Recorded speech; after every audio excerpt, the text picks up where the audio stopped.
I need my fries. Give me wisdom. Oh, man.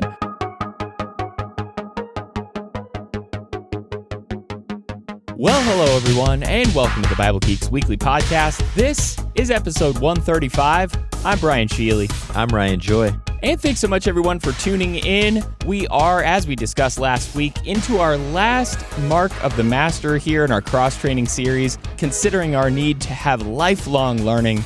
And on this episode, we're talking about food and drink with our hungering and thirsting, how we're always pushing forward to know more and to do more and to be better and to grow as we would our desire for food and for drink. Yeah, I mean, this comes on the heels of Thanksgiving as we look forward to another food holiday. My kids just came home from a party with Christmas cookies. So, tis the season for maybe not hungering, but definitely feasting. Yeah, feasting for sure. And I was thinking about at the end of the year in our office, how we always get together and they lay out just a whole conference table full of pizzas. And as an engineer, there's nothing that motivates a whole bunch of nerds more than a whole bunch of pizza. And no matter what the meeting is about, no matter how late they're asking us to stay in the office, if there's pizza, it's all good. It's so funny how food is at the core of so much of our lives. And we plan our day around it, we dream about it. We never seem to get enough of it. And then sometimes when we don't have it, we get hangry. And so I don't think there's any surprise that the Bible uses this hungering and thirsting, this food and drink metaphor so often. It's just sort of a visceral response that we have when we think about it. It's oh yeah, I get that. Yeah, around this house, we make a point of recognizing when each other are hungry because it's a need that has to be taken care of. You talked about being hangry. You got to take care of mama when she's hungry because everybody gets happier when mama's happy, or dad, or any of the little ones even. So, yeah, I mean, the idea of hunger captures the very deepest of desires because we all recognize there is a single-mindedness that comes whenever you're truly hungry. And that's what God wants us to have, is this single-minded desire for the thing that can sustain and delight us. I like that idea of single-mindedness. And as we think about that going forward here in our first segment, which is like the teacher, where we're going to look at somewhere where Jesus teaches us about hungering and thirsting. And of course, you know where we're going. That is the Beatitudes, Matthew 5, verses 3 through 12. Here in this story, we find, I guess, the basis for this conversation about hungering and thirsting. Yeah, absolutely. So Jesus starts his Sermon on the Mount with the Beatitudes. Blessed are the poor in spirit. Blessed are those who mourn. They'll be comforted. Blessed are the meek. They'll inherit the earth. And then we come to the basis of this episode. Blessed are those who hunger and thirst for righteousness, for they shall be satisfied.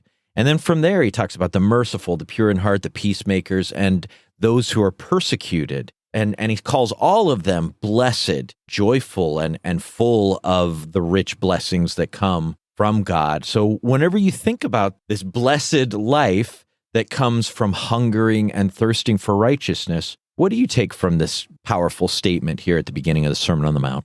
I just kind of went back to the basics, the fundamental hungering and thirsting. What does it mean to be hungry and thirsty? And what timetable are you operating on when you're hungry and thirsty? And you just kind of tipped our hand into this conversation about being hangry and taking care of somebody, being aware. Hunger is about the present. It is something that you need to solve now. It is not something that at some distant moment in the future, maybe someday you'll take care of.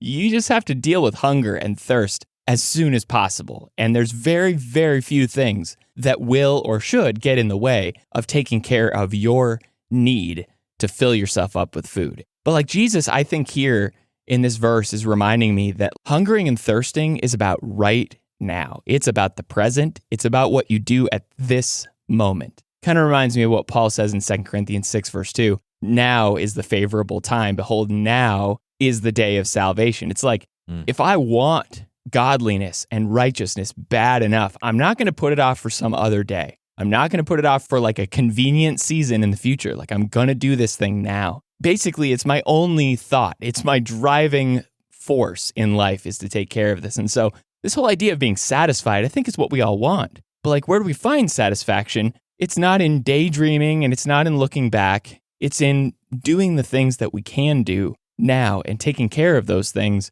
And that brings satisfaction, I think, not only in this life, but I think especially as Jesus is talking about an eternal satisfaction that'll come someday. That's a really good way to frame that. It makes me think about how Jesus invited these people and they would sometimes give him a reason or maybe an excuse that had to do with something that really had no true importance. I just bought an ox. I need to try it. I just had I have a wife. Yeah. I have whatever. And it's like, if you really wanted this, if you were hungry to follow Jesus, to be one of his people, you'd leave it all right now.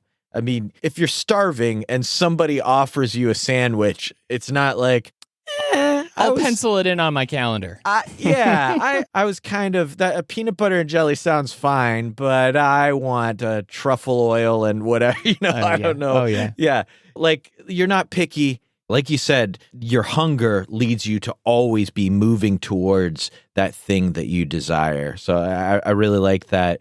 I was thinking about, have you ever seen a bumper sticker or maybe heard the phrase, think globally, act locally? Yeah.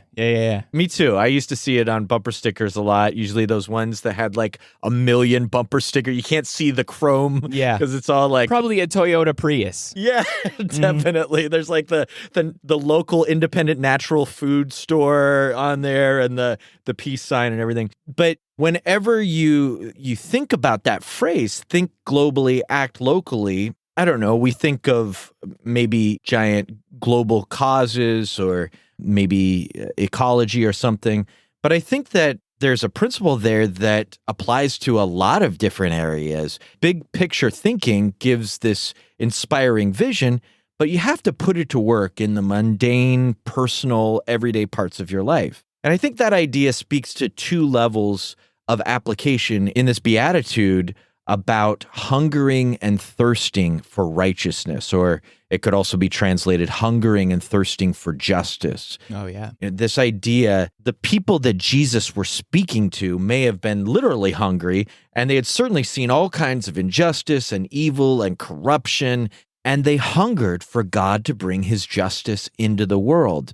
And that might be part of this statement. You're hungering and thirsting for God's righteousness, like the Messiah was promised to bring justice into the world, and we want that. But in the context of these other Beatitudes, that hunger has to bring us to see our own poverty of spirit. That's the first Beatitude. And make us mourn. That's the second Beatitude. And we're mourning not only for the evil in the world, but for our own contribution to that evil. How can I look out at a world of selfishness and impurity and stinginess and not recognize the miserly tendency of my own heart, the impure word that I've spoken, the uncharitable thought that I've had? So you see the order of these statements. If we're poor in spirit, we'll mourn, and then we'll long for righteousness, for God's will to be done on earth as it is in heaven, fully aware that it needs to start with us being merciful, being pure in heart, being peacemakers in a world that might hate us all the more for it. So there's kind of an order that you can see there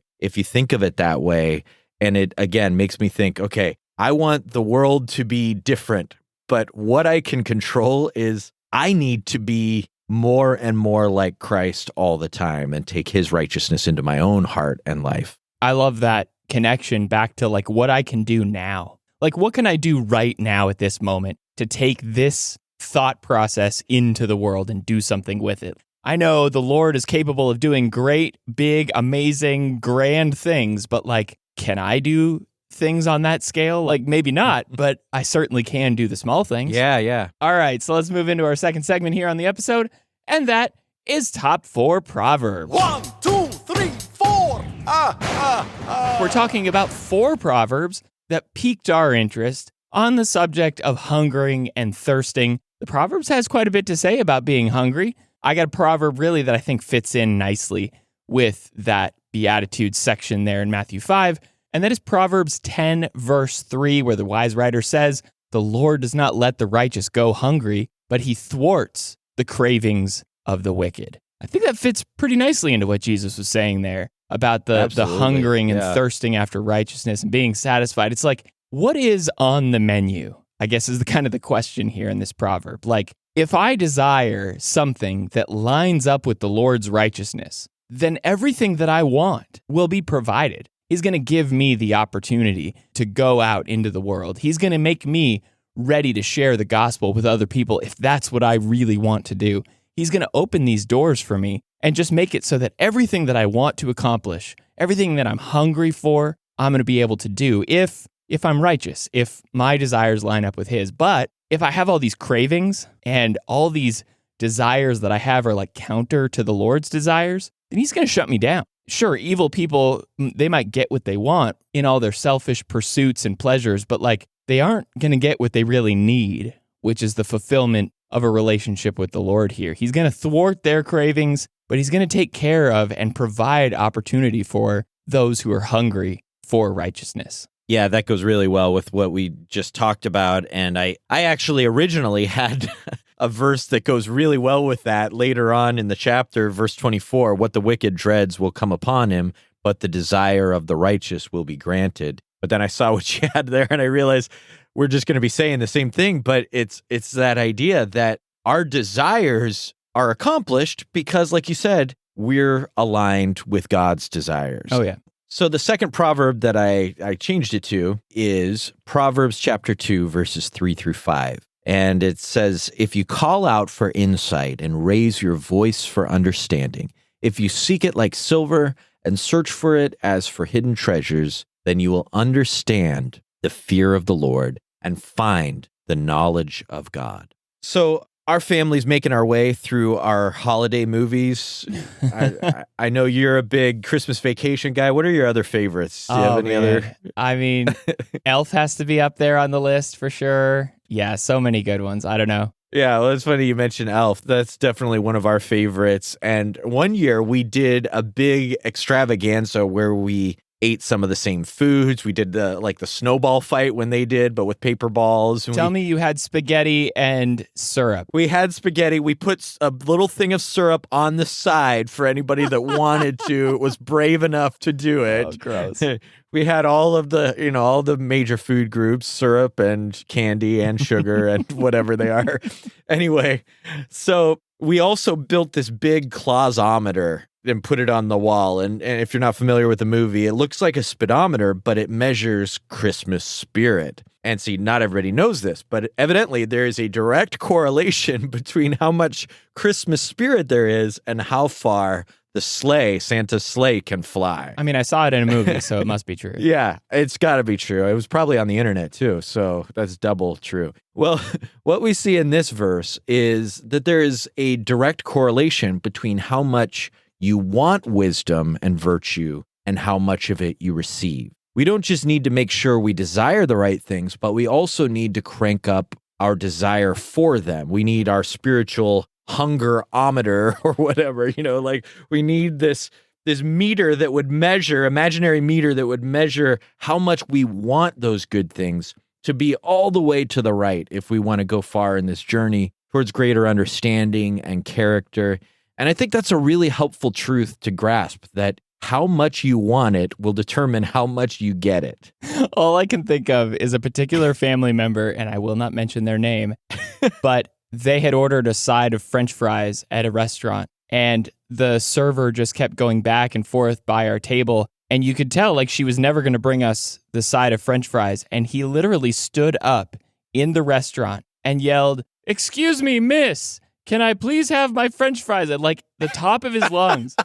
I have never been more mortified in my life, but it reminds me of this verse. Like, if you call out for insight and raise your voice for understanding, it's like, I need my fries. Give me wisdom. Oh, man. Anyway, so I love it. Yeah.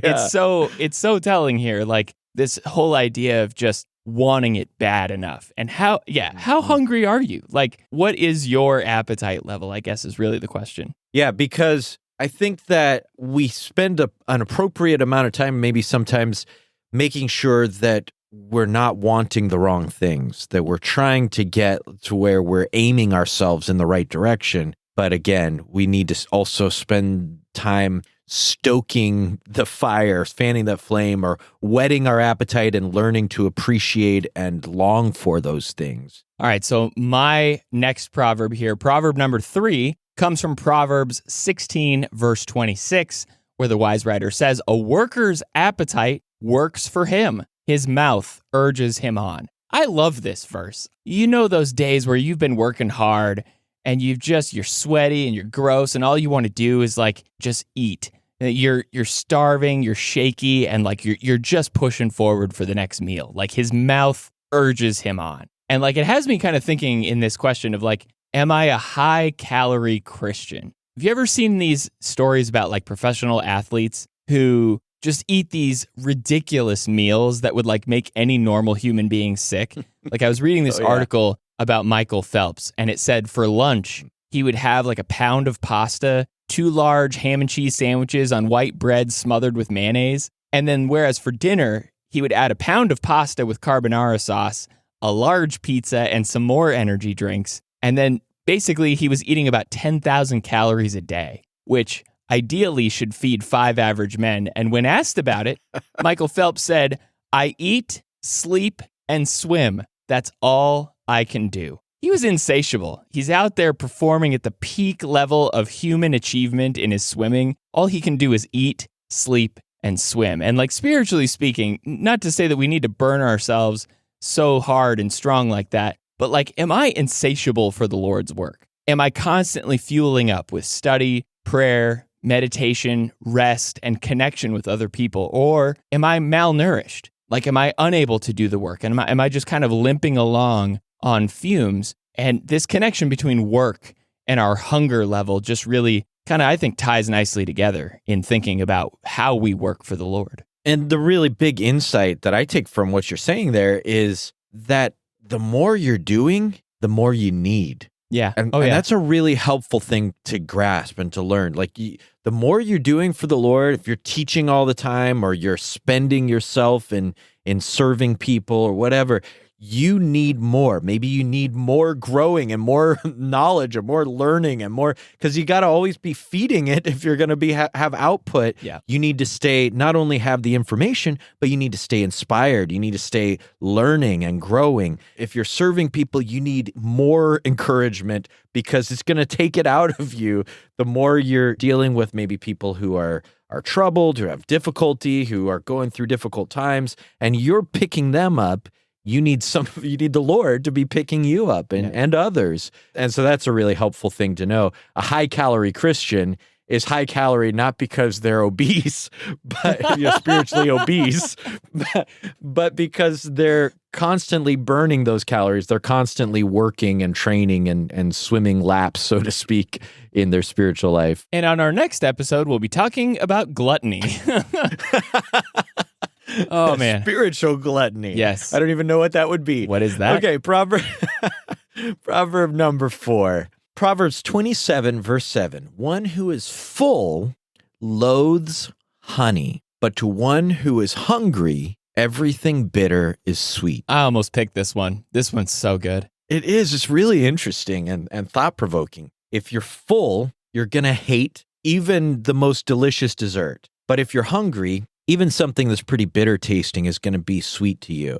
After we used to eat a big meal at a restaurant, my dad used to wave his arm at all the people around us and say, "I don't know how these people are eating. I'm so full I can't even think about food."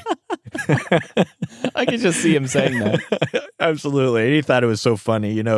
His shoulders would go up and down as he laughed about it. So if I'm already satisfied, I'll never appreciate the taste of the good stuff even when I find it. But if I stay hungry, I'll keep finding the good in even the bitter tasting pills I have to swallow. It's just about staying hungry because everything is better when you're hungry. And with this spiritual stuff, there's a strange thing that happens. You can be even more hungry for what you just were satisfied by as you're getting, it's not like you have a certain capacity for spiritual encouragement, for grace. Yeah, I've checked off that box. Moving on. Yeah. It's like you are satisfied, and at once you also want more of it. It's like whenever you're first falling in love, you're at the same, you're right there with that person, but you want to be with them more. Yeah. It's like you're just right there with them. And that's a really cool thing about spiritual growth as we serve the Lord. And so stay hungry. Yeah, absolutely. All right, let's get into our third segment here on the episode, and that is Through the Week. I am ready to face any challenges that might be foolish enough to face me. So every week we drop 5 challenges that we're going to do, and this week we encourage you to do them along with us. We're focused together on hungering and thirsting, and if you're starting to get a little hungry in this episode, we all are. And so this week we're going to read some things. What are we reading this week? We're going to read Matthew 5, verses 3 through 12, Matthew 7, 7 to 8, 1 Peter 2, 1 to 3, Psalm 19, 1 through 14, and Proverbs 2, verses 1 through 11. And again, continuing the food talk, have you ever noticed that you can eat the same food with the same recipe and sometimes it just tastes better? Oh, yeah. Like, I always notice that food tastes better at a picnic in the middle of a hike. Like, you've got time to, like, oh, that's going to be good as you're on, like, the 3rd mile of the hike. Yeah, the context changes everything, right? Exactly. You're there. There's nothing else going on. There's no distractions. It's just the beauty of God's creation, maybe some good company. And psychologists actually talk about a skill called savoring, which is about much more than food. It has to do with appreciating positive experiences and emotions and deliberately maximizing them. It can make people have a more positive outlook on life if they get good at this skill, one of many skills that positive psychologists talk about. So what does all that have to do, though, with spiritually hungering and thirsting? I think one thing that it's hard to know how to do is to increase your hunger for the good things God wants us to desire. But here in one of our passages, 1 Peter 2, verses 2 to 3, it says to long for the pure spiritual milk so that we can grow.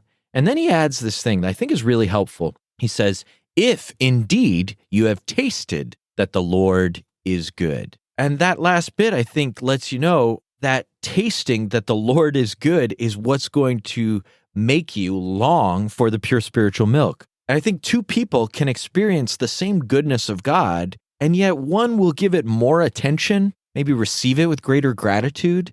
We could read the same chapter of Scripture or enjoy the same grace and promises and character of God, and yet one of us leaves with a greater hunger for more of it. And so I think it's helpful to know that our hunger is connected to tasting God's goodness. So we want to learn to savor it, to attend to it, to think about it, appreciate it, be grateful for it. How we experience it is going to allow us to do what we just talked about, stoke our desire for it all the more. Yeah. Like, it's almost like taking your time with it. It's almost like just kind of rolling it in your mouth for a while. That's a weird thing to think about. But like, as we meditate, it seems very connected to meditation, really, is what I'm thinking about. Like, the more you think about it, the more you consider how the Lord has been good to you, the more you think about that, the more you just hunger for more of that. Like, you want more of that experience with the Lord, the more you want to get into His Word.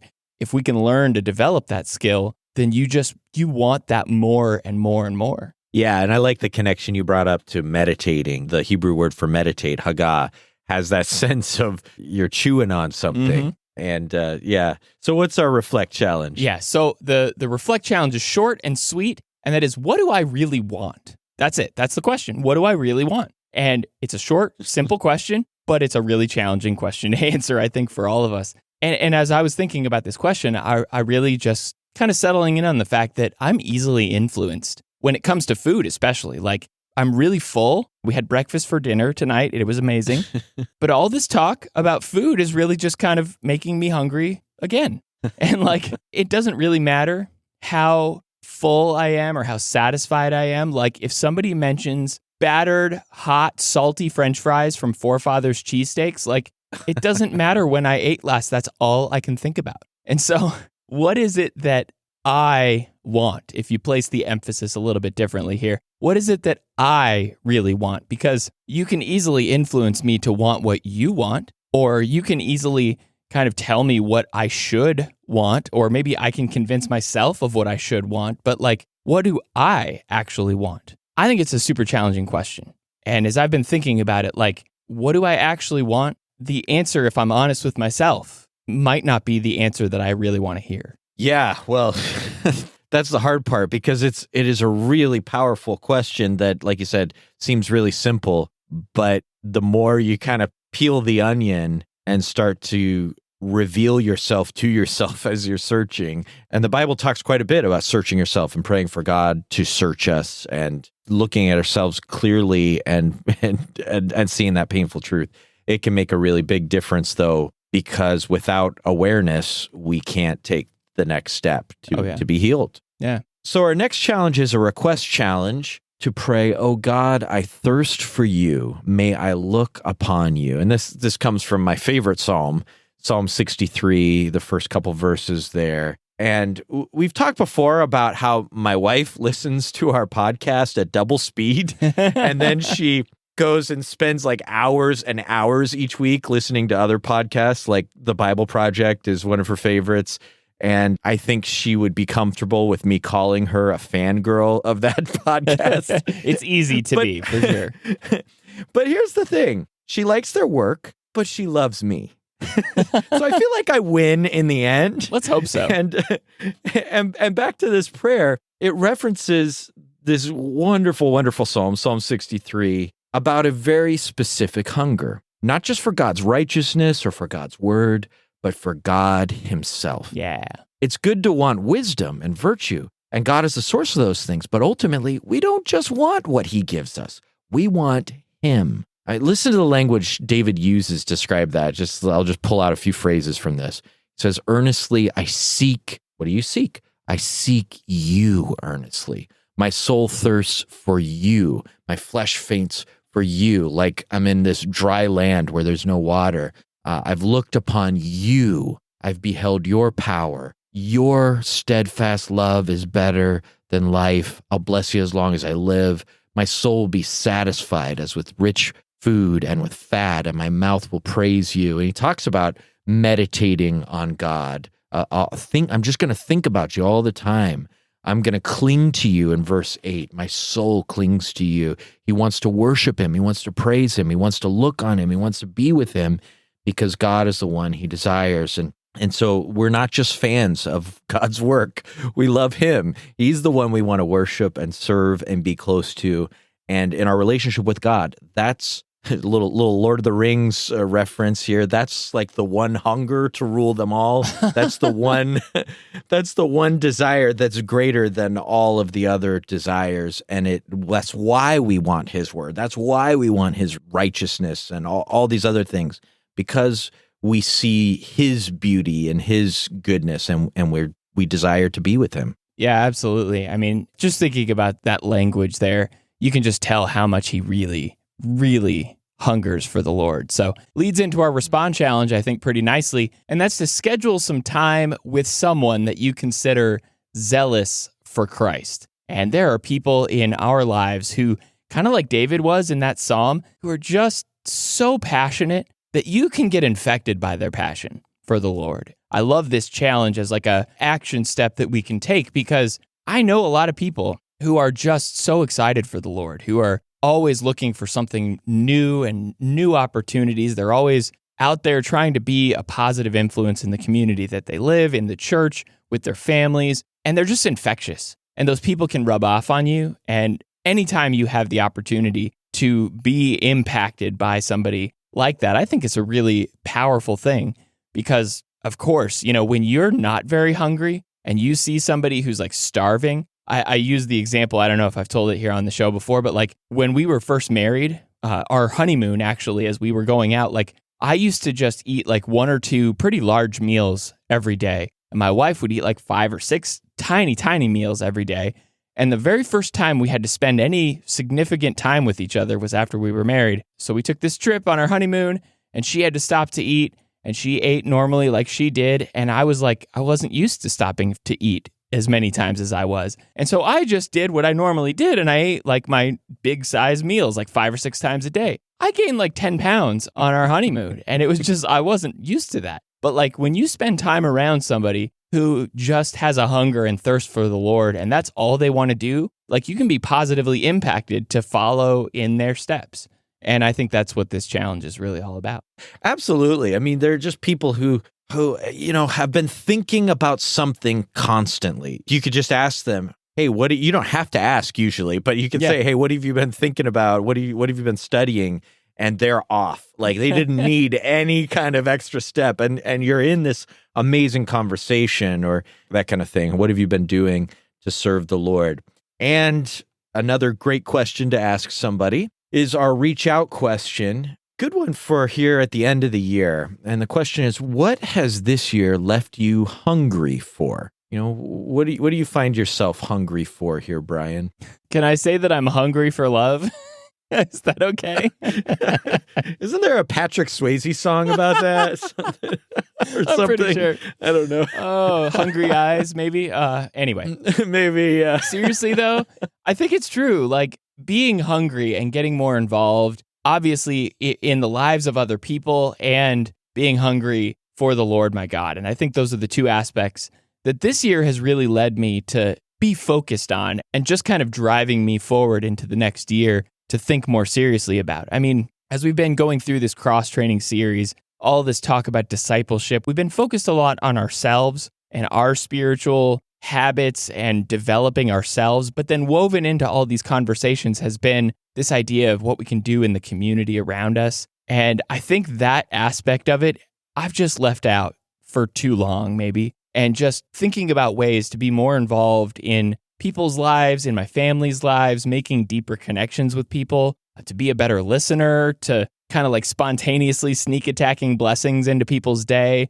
speaking courageously for those who need a lifeline around me, like these kind of people that I can help and support, be a benefit for, and love them, show my genuine and sincere love for them. I think that's definitely something that I've been hungry for. And then kind of like Psalm 63, like we just talked about, falling more deeply in love with God, with Christ, with his Spirit through this deeper and more practical study of his word. I mean, thinking about all the ways that I can be a disciple of Jesus, especially coming off the heels of our New Testament study a couple years back, like I'm just excited to kind of strip away more of myself and become more and more like Christ and more in love with the kind of life that he's called me to. And I don't know, those are maybe two of the things that it's probably the two greatest commands, right? You can argue that, but like I'm seeing the need to go back to basics here, and love is just a huge part of that. Yeah, but there's a lot of specificity in what you talked about too, and I love hearing you talk about that. I mean, this is why these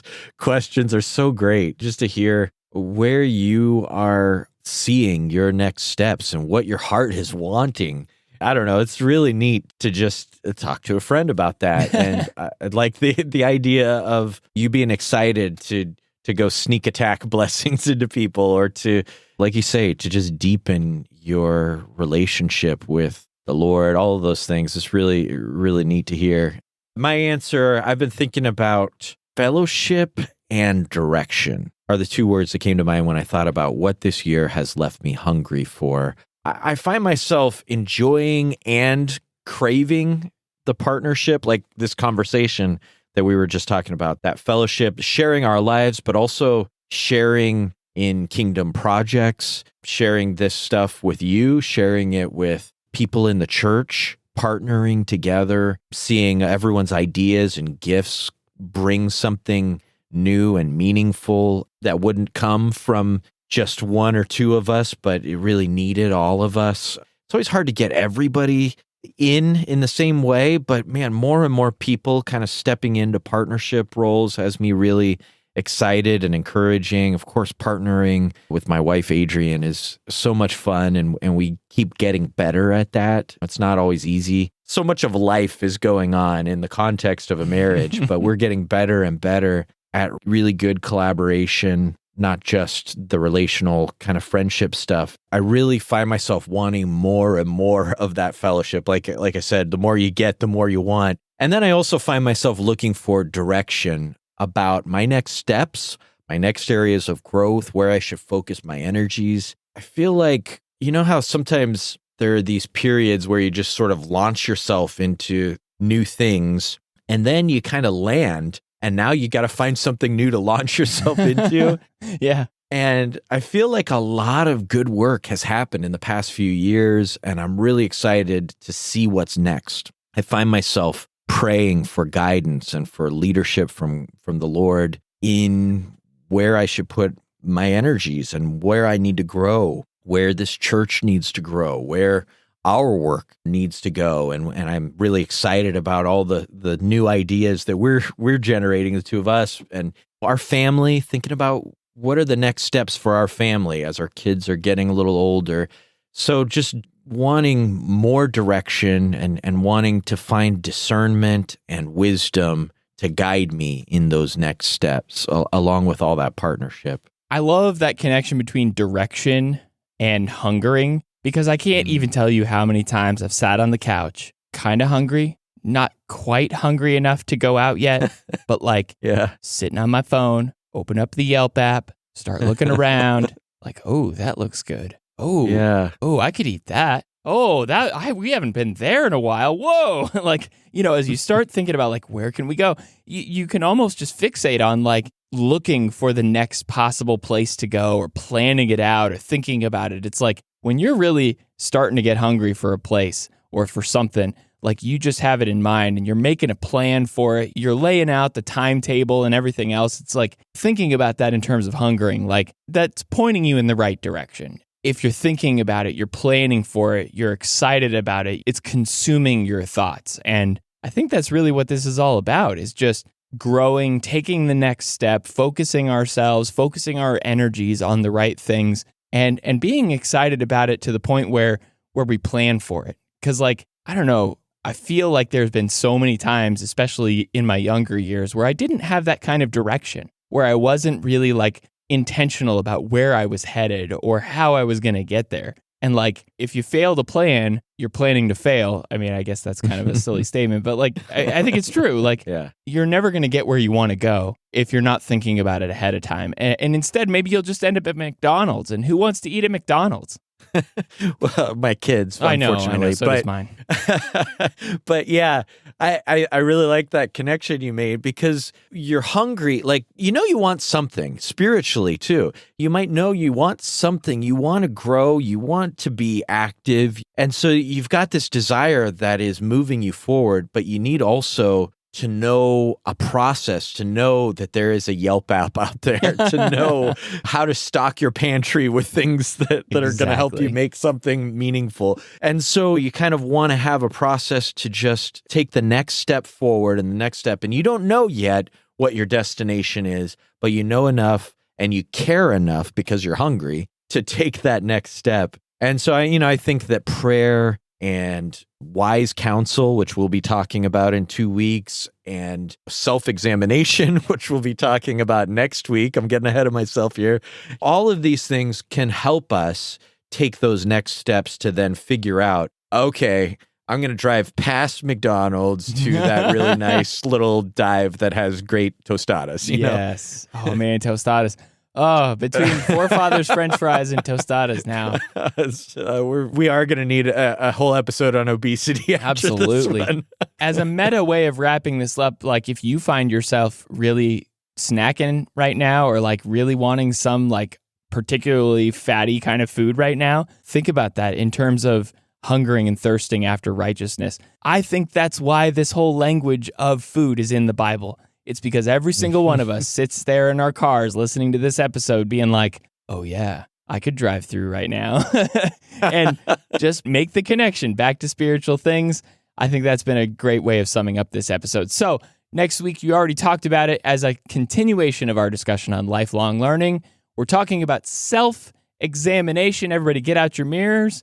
We're looking at ourselves for a while. Yeah, absolutely. Paul says to examine yourself to see if you're in the faith. We find throughout Scripture we've talked about it throughout this episode. The psalmist prays, "Search me, O Lord, and see if there is any wicked way in me." And so we search ourselves as part of our lifelong learning. And that's how we know what to confess and where to go to work to improve ourselves. Absolutely. All right. Thanks so much, everyone, for tuning into the Bible Geeks podcast. You can find us on our website at BibleGeeks.fm. You can find show notes for this episode in your podcast player of choice or at BibleGeeks.fm/135. You can also follow along with this cross-training series. We are wrapping it up here shortly, but it is there on our website as well. And as I said, we're coming to the end of the year, so stay tuned in the next couple of episodes. We're going to share with you what we are planning for 2022. And so we're going to officially share that in a few weeks. So stay tuned for that big announcement. Until next week, everyone, may the Lord bless you and keep you. Shalom.